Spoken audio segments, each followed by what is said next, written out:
Sahabat Saliha, imunisasi atau vaksinasi adalah salah satu terobosan yang besar di dalam dunia kedokteran, khususnya dimulai di abad ke-20, bahkan sampai sekarang.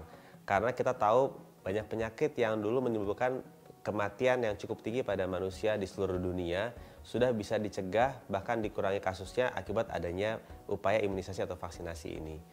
Untuk itu saya akan bercerita apakah vaksinasi itu, kenapa kita perlu untuk mendapatkan vaksin dan untuk anak-anak kita sejak bayi, apa saja manfaatnya di masa depan, dan kenapa cakupan imunisasi itu harus tinggi di seluruh negara bahkan di seluruh dunia ini.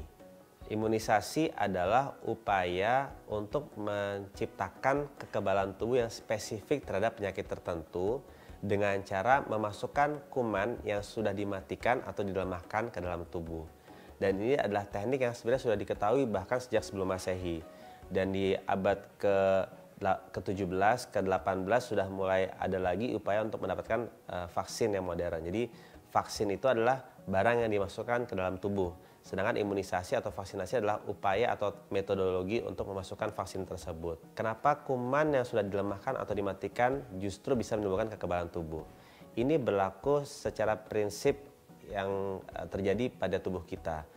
Ketika kita sehari-hari mendapatkan kuman secara alami dari lingkungan, dari berbagai udara, dari kontak langsung, maka tubuh akan merespon dengan cara membentuk kekebalan yang spesifik terhadap kuman tersebut.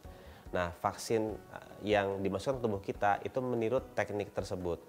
Ketika orang belum pernah mengalami sakit campak misalnya, belum pernah mengalami cacar air, dan jangan sampai ia sakit akibat penyakit kuman-kuman virus tersebut, maka didahulukan dengan pemberian vaksin campak, dengan vaksin cacar air.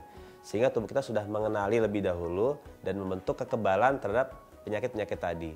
Ketika virus atau bakteri yang sesungguhnya datang masuk ke tubuh kita, kita sudah kenal, kita punya kekebalannya, maka kita akan dipastikan untuk mengalami sakit kecil sekali kemungkinannya atau bahkan tidak sakit sama sekali karena sudah punya kekebalan ini yang dibentuk akibat vaksin. Tubuh manusia sejak lahir itu diciptakan memiliki kekebalan. Justru itulah yang menjadi inspirasi bagi para ilmuwan untuk menciptakan vaksin karena sudah tahu ada kekebalan alami dari tubuh kita. Tapi seiring waktu manusia diberikan ilham, diberikan akal, kecerdasan untuk memperbarui apa yang sudah dialami di masa lalu agar tidak terjadi di masa depan. Misalnya di masa lalu terjadi wabah polio yang membuat orang banyak yang lumpuh, kemudian sampai ada yang meninggal. Itu menjadi pelajaran bahwa kita punya kekebalan terhadap polio, terhadap virus polio, terhadap penyakit polio. Tapi tetap ada yang sakit. Karena ada yang daya tahan tubuhnya bisa menghalau virus tersebut sehingga tidak sakit, ada juga yang tidak bisa. Nah, untuk mengurangi kejadian seperti ini, maka diciptakanlah vaksin. Kenapa? Vaksin itu sebelum virus atau bakteri sebenarnya datang, sudah dikenalkan lebih dahulu oleh vaksin. Sehingga dia sudah memiliki kekebalan sebelum adanya penyakit kuman sesungguhnya. Untuk itu, daya tahan tubuh kita yang sudah sangat baik dan sempurna dan canggih ini, ditambah dengan pemberian vaksin, itu akan lebih meningkatkan. Jadi semua itu sifatnya saling menambahkan, saling memperbaiki. Begitu juga dengan ASI. Maka semua itu saling melengkapi. Jadi kalau misalnya ASI memberikan kekebalan yang non spesifik, maka vaksin memberikan kekebalan yang sifatnya spesifik. Dan kita juga tidak bisa memungkiri ada orang-orang tertentu yang memang memiliki kelemahan daya tahan tubuh. Misalnya orang-orang yang sakit HIV, orang-orang yang mengalami penyakit kanker, keganasan, leukemia, harus diberikan kemoterapi. Itu tertekan seluruh sistem daya tahan tubuhnya. Mereka sangat rentan untuk mengalami penyakit.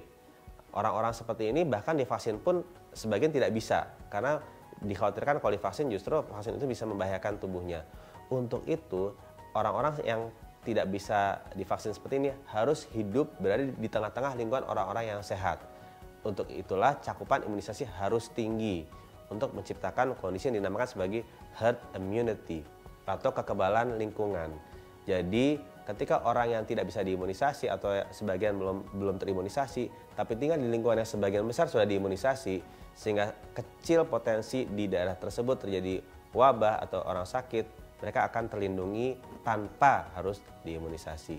Jadi pastikan imunisasi itu lengkap dan harus luas cakupannya. maka pemerintah sudah menetapkan imunisasi sebagai program. Kenapa? Supaya seluruh masyarakat itu bisa tercakup. Vaksin sudah digratiskan supaya masyarakat bisa dapat tanpa harus mengeluarkan biaya sama sekali. Untuk itu kita dukung program ini dan kita ikuti semua yang harus diberikan sesuai dengan usia anak dan remaja.